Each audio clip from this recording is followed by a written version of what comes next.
right into it, because one of the things that I found striking about Cherry is that it's very clearly a work of filmmakers who are confident in the material that they're doing.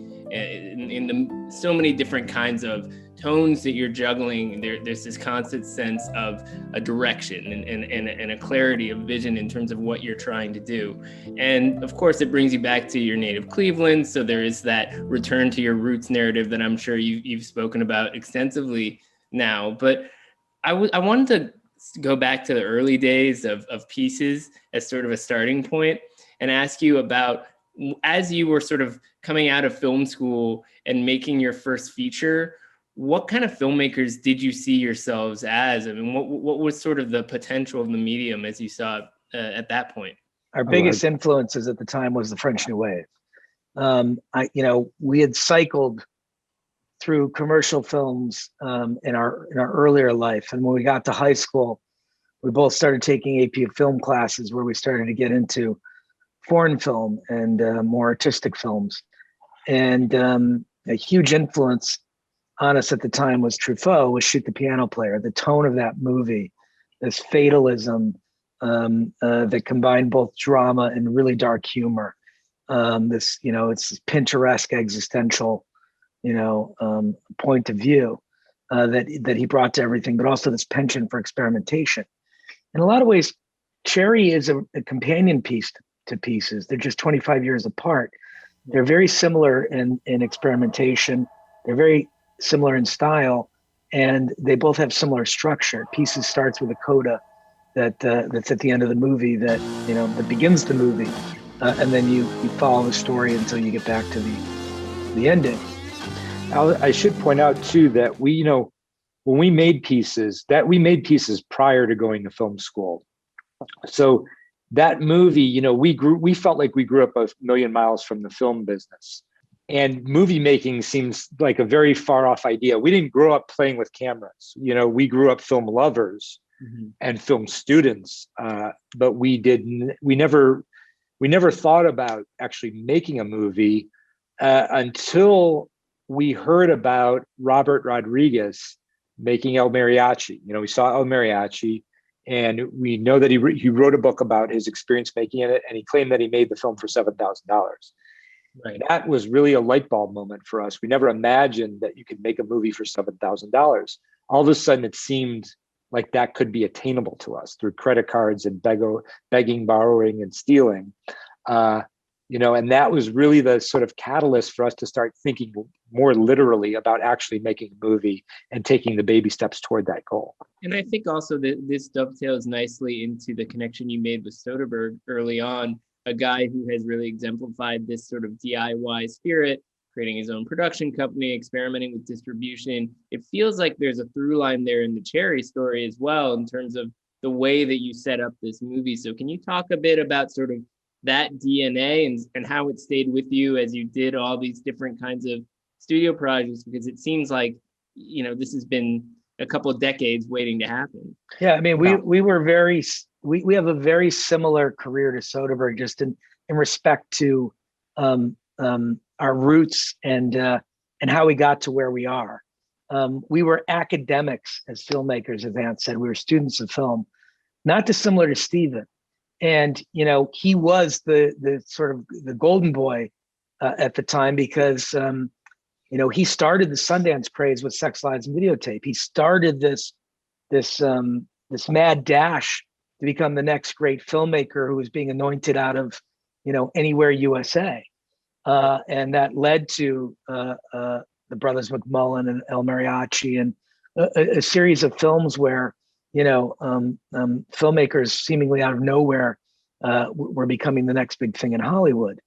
But we had a penchant for experimentation that was not going to be well received by commercial filmmakers, by studio executives, by agents. Only Steven Soderbergh would have liked Pieces. It was nonlinear in structure. It was riotous. It was very punk rock in tone. It was completely absurd at moments, and at other moments it was very overwrought. And meeting him was critical to our success, not only in that he helped us make our next movie, but he tutored us and he mentored us. and he taught us about the business. And the most important lunch in respect to our careers that we've ever had was with Soderbergh just after the Slamdance Film Festival, when probably half the theater walked out of our movie. Nobody called. I mean, there's some people who loved it and admired the experimentation and the style in it, and but it was not something, like I said, that was going to light the world on fire. It wasn't something you could distribute. And we went to Versailles on Venice Boulevard in Los Angeles, and we're in this crowded restaurant, and we're sitting here with what are the main reasons that we became filmmakers? This filmmaker had come out of nowhere and went on this incredible artistic run. And he's sitting here telling us that he just made 4 movies in a row that didn't make any money. And he was worried that he was going to be out of the business very soon. And he felt compelled to go make this movie called Out of Sight with an actor named George Clooney, who was, on ER at the time. Right. And I remember our response as sort of film geeks, film students at the time, because I was at UCLA at this point getting MFA in directing.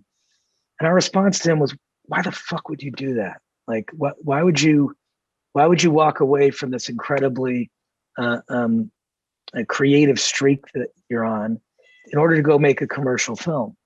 And he said, guys, it's called film business. And if you can't prove to people that you can make them money, then you're not going to get the challenging stories made. You're not going to get the personal stories made. You have to create a brand for yourself and then leverage that brand into more difficult content. Another movie I liked with Faye Dunaway was 3 Days of the Condor. With Robert Redford when he was young. Yeah. I never thought it made sense, though. The way they got together so quick. And he made Out of Sight, and George Clooney became a legend.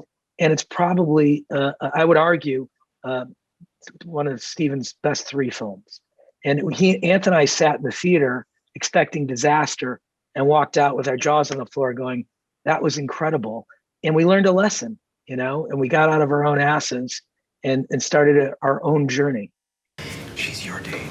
It was clear that Joe wasn't offering an olive branch at all, and in fact was still harboring some resentment over Marta. Oh, Nagarmat, you've got a mustache. Hey, you've got milk on your mustache. Oh. You've got a milk mustache. Yeah, it's adorable. You look like one of those Got Milk models. But Joe mistook Michael's basic human decency for a romantic interest and felt a competitive urge to step in. Well, yeah, it's beyond adorable and exotic. I find you very attractive. Really?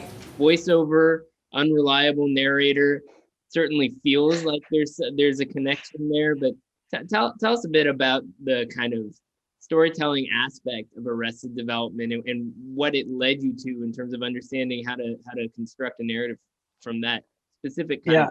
And that was an amazing opportunity for us as filmmakers, Arrested Development. Basically, to set the stage for how we intersected with that was there was this brief moment in time where HBO had sort of changed television with The Sopranos. And all of a sudden there was an aspiration to do on television what filmmakers were doing in theater, sort of to be as ambitious. And that sort of started because HBO was so wildly successful with it, other networks were trying to do the same thing. So all of a sudden, traditional networks who would never look to the independent film world for filmmakers were all of a sudden turning to it. And Ron Howard and Brian Grazer were producing the show at Arrested Development. And Ron had a very interesting theory at the time that he articulated to us. So basically what was happening then was, reality TV shows had become wildly popular and they were sort of eating up the primetime television slots. And there was a category of that while multi-camera comedies were still popular and holding their own because they're relatively cheap to produce, they were getting stale at the time. So Ron's theory was, look, at the TV comedy has gotten stale, the multi-cam is stuck, but single camera half-hour comedy is getting killed and run off television because reality TV is so cheap to produce and multi-cameras are so cheap to produce. Nobody wants to spend the money any longer on scripted single camera comedies. So they basically turned to a couple guys who had made their first movie for Peanuts and said, what can you do to sort of help reinvent this form? And that's when Joe and I sort of basically pitched them a whole new approach where digital video was just becoming viable. We ended up being the very first scripted show on primetime television ever shot in digital video. And that was because we were looking for a way to reinvent what you could expect out of primetime television. Our whole philosophy with Arrested was basically, if you can't beat them, join them. You know, if we can't beat it, if the reality TV shows are killing us, let's make a mockumentary. One of our favorite films from the early in our career was a Belgian film called Man Bites Dog, which is based, I don't know if you're familiar with the movie, but it's about a fictional film crew that starts following around a serial killer. And as they're documenting the serial killer, they start to participate in the murders. It's a very twisted, fun movie, but that was a big influence on us. So anyway, we started to bring that sort of mockumentary energy to Arrested Development, both because it seemed sort of creatively devious, but it also was financially viable. It was a cheap. We basically said to them, look, we can deliver you in a lightly lit show that's going to look like crap, but it's a virtue that it looks like crap because it's a mockumentary and it sort of speaks to the reality of what we're shooting, which is going to be really fun because the show is so utterly absurd that for us to shoot it, and it sounds kind of not that sort of revolutionary now because we become familiar with it, but at the time it was pretty witty that we were shooting sort of complete absurdism as if it was hardcore fact realism. Like we're sort of smuggling the Dogma 95 manifesto into mainstream vernacular or something. Abed's a shaman. You ask him to pass the salt, he gives you a bowl of soup. Because you know what? Soup is better. Abed is better. You are all better than you think you are. You are just designed not to believe it when you hear it from yourself. Soup? I have to ask you about Community because similarly, this is a show that seems built around certain constraints with every episode having a unique structure. Obviously, Jeff Goff worked a lot on that show and you're working with him here. So there's a real connection there as well. So can you talk a bit about sort of on the technical side, how that show impacted the way that you continue to evolve as storytellers? Look, we're not shy about our influences. We embrace them because we're populists and we're trying to, you know, as Ant said earlier, we never felt invited into the business, right? We came into it as outsiders from a Rust Belt city where a lot of people lacked forward momentum, and we never expected to get into it. Community also is a very self-aware show that experiments with genre from week to week, and that was the film geeks in us getting a sandbox to play in where we could do homages to the things that inspired us. Again, this is why I went on that jag about we're not shy about our influences, because the show is essentially about our influences. And it's telling and unique, and also ironic that Kevin Feige would happen to be a fan of the show, and he's also a huge Star Wars geek. And so when we did the paintball episode that spoofed Star Wars, he loved it, and we wound up on a list for Captain America. You're good, kid. Don't get cocky. I should note too, one of the interesting things about Community is, you know, from the beginning, that was not necessarily the plan for Community. It very much evolved into that. You know, we shot the pilot sort of thinking a lot about John Hughes because the material sort of was evocative of that for us. This isn't like Breakfast Club anymore. Now it's like Stripes or Meatballs, anything with Bill Murray, really. I agree with Abed that tonight has been very special. But the idea that we would go on to sort of explore genres in that show was something that was very organic and developed through conversations about the possibilities as we moved forward from the pilot with Dan.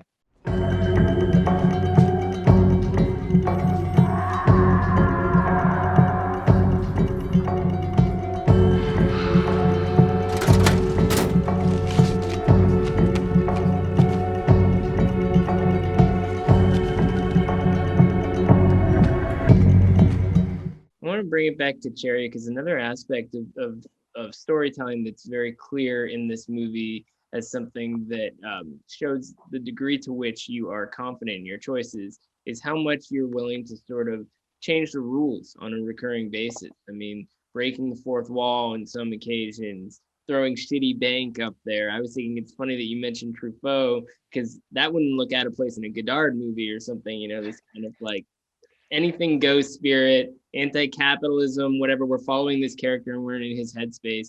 Can you talk a bit about the uniqueness of that energy? Because it's a really fascinating approach to kind of injecting comedy that's also sort of enhancing the other aspects of the story. I mean, I think that comes from our sensibilities, you know, growing up. And again, you know, Cleveland had a very strong influence on us, and it has kind of a, you know, it has a bit of a punk rock attitude, because when you grow up in a city that is sort of in decline and having problems, like Cleveland has for so many decades because of the collapse of the industrial economy, you can develop a little bit of a chip on your shoulder because your environment sort of can sometimes seem less promising than you wish it were.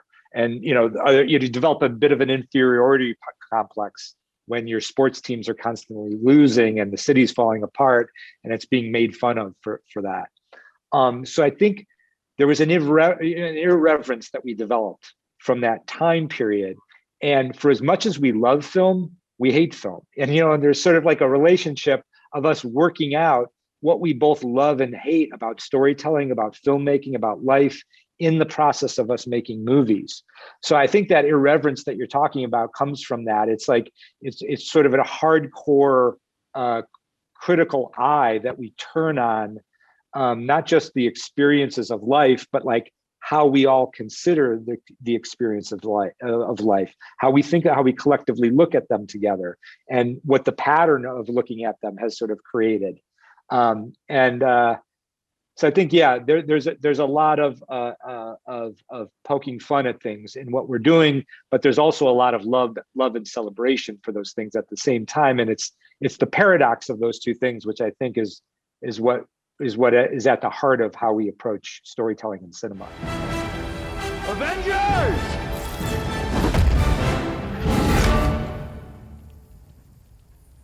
Assemble.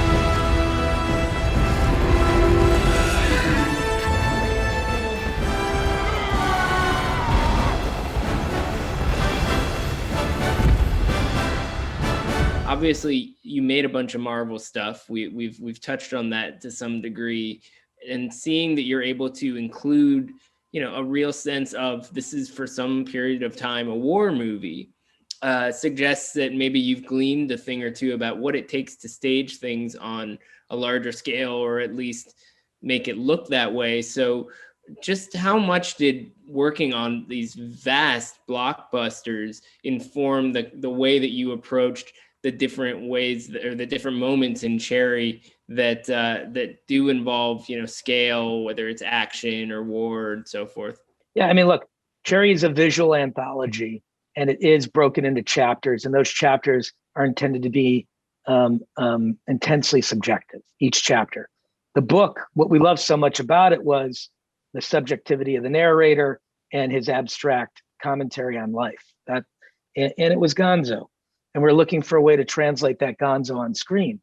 So we broke it into chapters as a way to enhance the distinction between these incredibly strange life experiences, this odd mixture of life experiences that he had that included, you know, falling in love, going to basic training, going to war, you know, PTSD, drug use, criminality, incarceration. I mean, this is a staggering amount of life experience that happens over an 18-year life cycle. And we thought it would be a more dynamic experience for the audience if we found a way to channel that through visual language. So each chapter has its own overriding principle. The opening chapter is about magical realism. It's why we're using lenses that soften the background. It's there's a lot of slow motion. That's where we introduced the opera. It's about falling in love, and at a period in your life where you still believe in love. Hey, where are you from? Elba, New York. What's that like? Same kind of lake, same kind of town, just a little bit shittier. And then we move into absurdism when he goes to boot camp. The frame collapses on him. This is where the point where he's made a decision that he doesn't realize it, but he's not going to escape from this. It's going to forever change his life from here moving forward. We use a single wide lens to shoot the entire sequence. There's heightened performances in it. There's toxic masculinity and misdirected aggression. And he's a street poet with a level of intelligence who finds the entire process ridiculous. And then there's a level of realism slowly starts to creep back into the war sequences. And why there's a scale there is, again, as a way to contrast how significant the movement was between these distinct experiences that he had in his life. And yes, you learn how to stage these things, but also what's more important, we have an incredible crew that we built over the 8 years that we worked at Marvel. You attract the best crew in the business on those films, and we were able to bring them with us to Cherry, which allowed us at this budget level to stage large scale battles, because we wanted to give you a sense of what it feels like to ride into your first battle completely unprepared. And that shot that introduces that battle is trying to accomplish 6 things at once for us. And it's very meticulously staged. Took us about 3 weeks to prepare that battle sequence. It was mapped out by our military consultants based on their experience in war. We knew we wanted a drone shot that came in that would introduce the insurgents and the U.S. forces being under attack and what kind of circumstances they were in. And as the drone comes in over the hillside, one of our operators is actually laying on the ground playing a dead soldier. He rises up off camera, takes hold of the drone, walks it into a 2-shot where we get, the agenda is laid out for us, that there's a commander and a medic, and there are a bunch of wounded, and they're going to need help with those wounded. And then the camera drifts off again now that we know the story that Cherry's coming into. And there's a second operator who gets out of a vehicle as a soldier as Cherry's armada arrives. And he then takes the camera and walks it into a close-up of Cherry, tying this entire sequence into a close-up of this kid from Cleveland who is completely unprepared for what he's about to experience. Stay on me! Your question about the scope sort of makes me think, I thought back on our career and our relationship to scope in filmmaking. And, I think we've always been looking for it in everything we do. We're always looking to push ourselves to the limits of what we're capable of, or what the production is capable of, or what the budget is capable of. And I think we've been known for that throughout our careers. I remember a cinematographer we used to work with early in our career who used to use this phrase as we would sort of push everybody to reach for more and more and more. He used to call it the greed of the Russos. He used to shake his head and go, the greed of the Russos.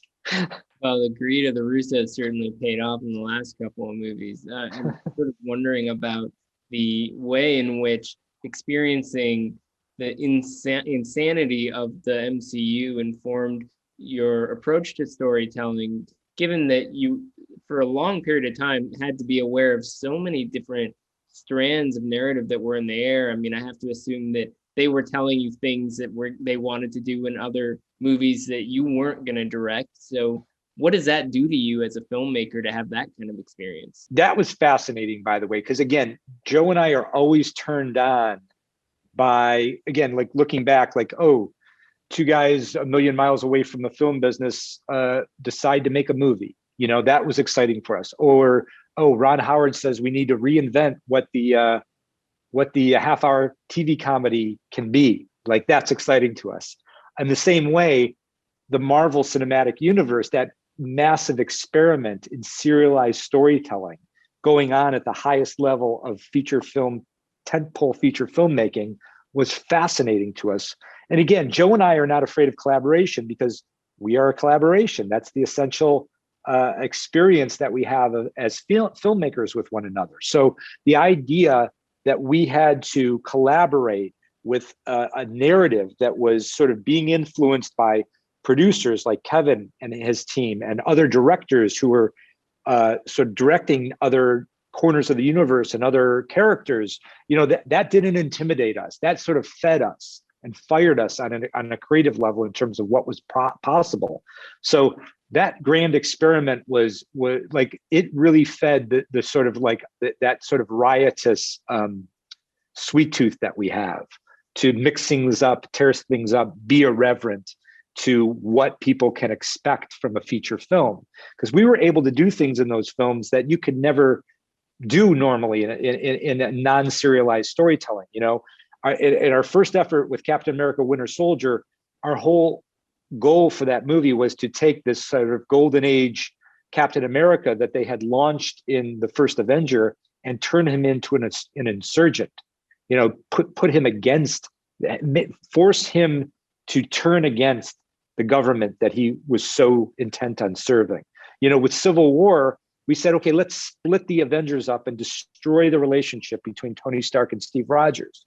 With Infinity War, let's kill half of all their heroes and half the people in the universe and end the movie. And then so on with Endgame. Like we felt empowered to take that opportunity and to challenge audiences, challenge what you could do with storytelling at that level, and sort of push people into uncomfortable places. A lot of those choices I was describing there were highly controversial choices that we had to fight very hard for. But that's what excites us. Given the nature of the VOD climate right now, I mean, I'm sure that when you committed to doing an Apple movie and then doing a Netflix movie, you could not have anticipated that some of the forces we were talking about in terms of the future of exhibition versus other forms of entertainment could have accelerated as rapidly as they have in the past year. But what exactly do you make of the sort of potential the VOD space has now for filmmakers, given that, this is not the landscape that was available to you when you first got started? Yeah, and look, this is obviously a very sensitive conversation for lots of people. But I will say this, in any transitional period in history, it becomes sensitive between the prior generation and the way that they used to create and the way that the next generation is going to create. I don't think theatrical is going anywhere. You look at China, they just broke records for 3 days in a row last week. I think that, when this is over and people can congregate again, you'll see records broken in the US. But I do think that it supercharged trends that were happening in the business already, including the democratization of storytelling through video on demand. And what I mean by that is this. The theatrical experience outside of art house films, which I think have become more anemic over the last 20 years, is risk averse. And it's built on a model that measures success. And this is a corrupt model that measures success by box office on the Monday after the movie comes out, because not every movie is built to break the bank or be a headline financially. And that was part of the problem with television for years, is it was built on a model to attract advertisers in commercials. So the more vanilla and broad appeal the show was, the more advertising dollars it attracted. That's why TV was broken. That's why HBO changed everything. And I do believe that video on demand has occupied the space that used to be occupied by art house cinema for the last 20 years. And that some of the best stories told in a given year, if not a majority of the best stories told, are actually on television and on digital distribution. And there's a reason for that, is their model is the inverse of theatrical. It is not risk averse. It's about being noisy and taking chances. And I think we have to be careful too, because I think that risk averse aspect of theatrical did not promote diversity, and digital distributors are. And I think they're doing it in a way, again, because people are craving more stories, and they're craving more diverse stories, and they want to be surprised. And I think this new generation wants to be surprised more than any prior generation. So I do think there's a little bit of a push and pull here, where some folks are on a dinghy floating out into the ocean, screaming about the state of cinema, while this new generation is like on TikTok and Instagram and Twitter, and they're just process visual information in a very different way. And every generation deserves the right to define what they deem as art. And I think this next generation, Gen Z, seems determined to want to cut their own path, because while our generation and older generation has given them a lot of great influences and a lot of great artists, it also gave them a really myopic and divisive political landscape. So I think they really feel like they want to go their own way, and they're okay viewing stories on computers and phones and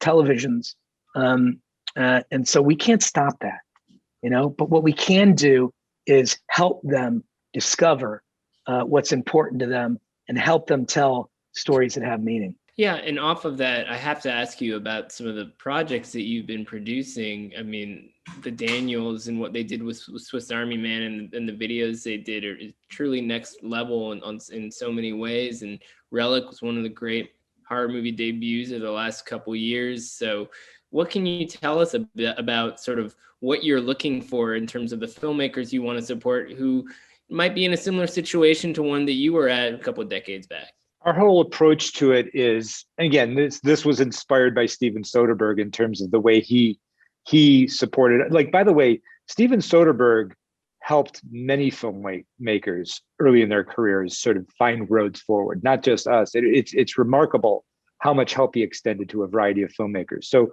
we have always looked at it as our responsibility to pay that back.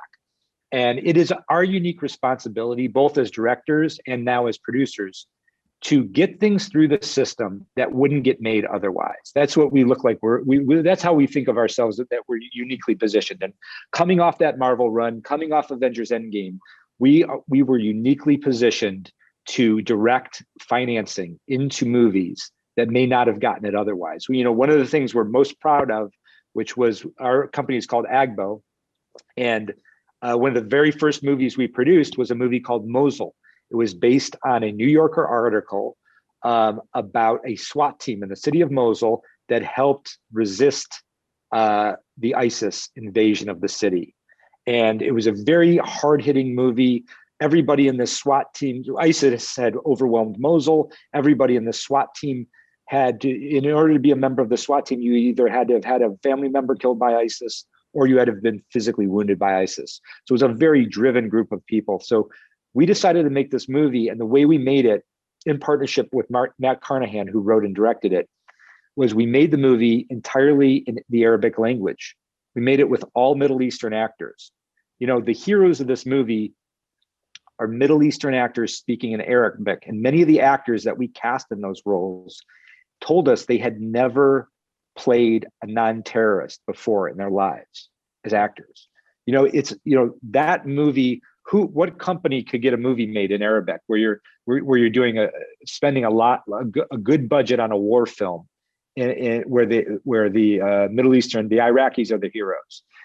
So again, that was kind of like the prototype for like filmmakers and stories that we can activate as a company, and that I think continues to like you're saying, Relic and the Daniels. So part of what our producing agenda is, how can we, because an artist looks to another artist and sees different things than the business side of the industry looking to an artist and what they see. And again, the same way Soderbergh can look at us, and when nobody else saw any value in us, he could look at us and go, you know what, those guys are doing something interesting that I want to help foster. It's our responsibility to identify stories like that and talent like that who have something valid to say who need help saying it and who the industry is not going to reach out to any other way. That's a big part of our agenda. But also to keep the lights on, you need to make movies that make money as well. So that is also a part of our agenda, but it's not solely because of that. But also, Joe and I love filmmaking on the grandest scale, obviously. We're populists at heart. While we love every type of cinema and we love obscure art cinema, we also love those movies that everybody can watch, everybody worldwide can enjoy and participate in as a single film going community. That's a really inspiring and powerful experience. And so that's a big part of our agenda as well.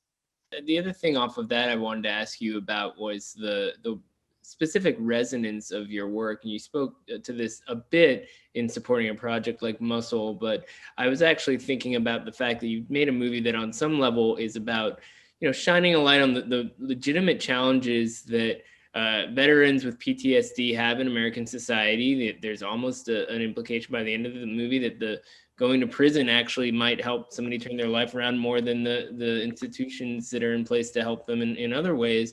And of course, you're exposing the opioid crisis.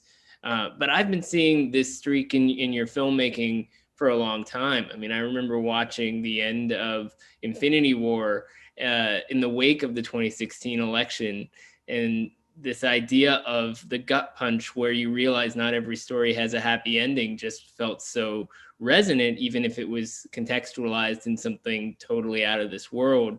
But I'm wondering if you could talk a bit about kind of that growing social consciousness in the stories that you tell and choose to support. Yeah, I mean, it's always been there. Anthony and I love layered films. We like movies that are textured, that give you multiple experiences, because then people can choose what experience they want to take from the movie.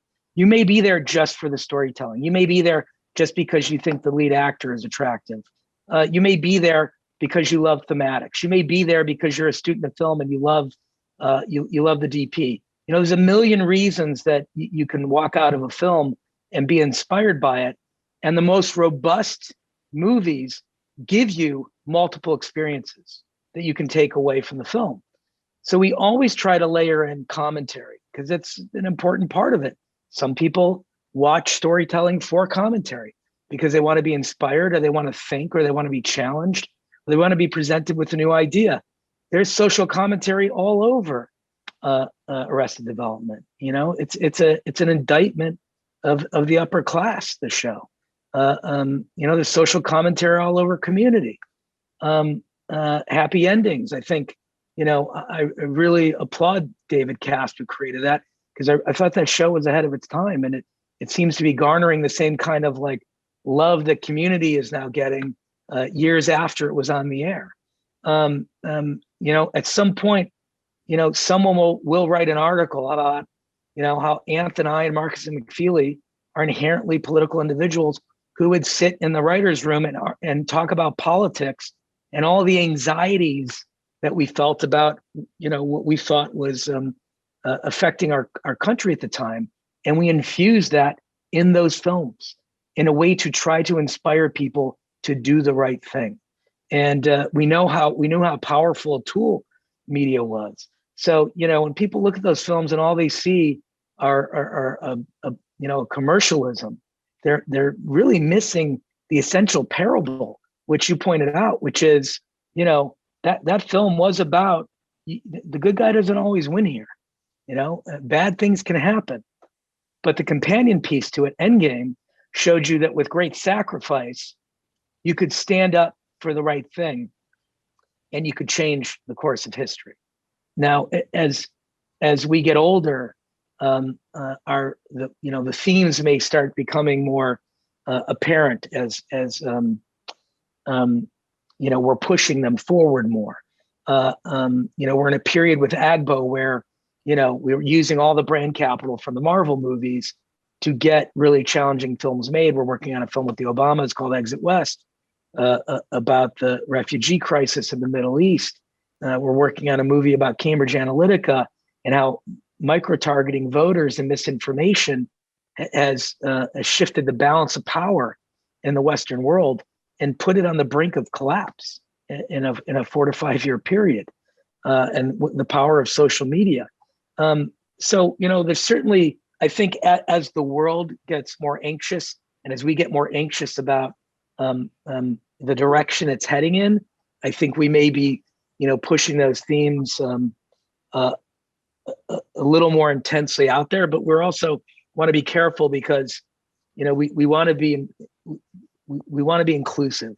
We want to make sure that, our stories are always told to a wide audience because we want people to feel like they can participate.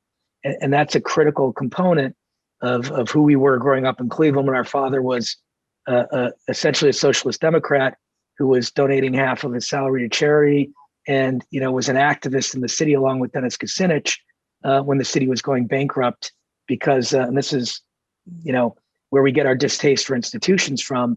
But, the city was being leveraged by a bank that was going to default the public utilities and force the city to go bankrupt unless the city sold the public utilities to the bank so that they could charge higher rates and make more money. And our father fought against this. And so I think that's really where our distrust for institutions came from. But that's where our sort of political messaging and our political leaning started. Wow, if you could, with all those projects you just listed, I'm thinking if you could just get voter suppression in there somehow, we'd be looking at utopia through these movies in the next couple of years. We're working on it. We have that.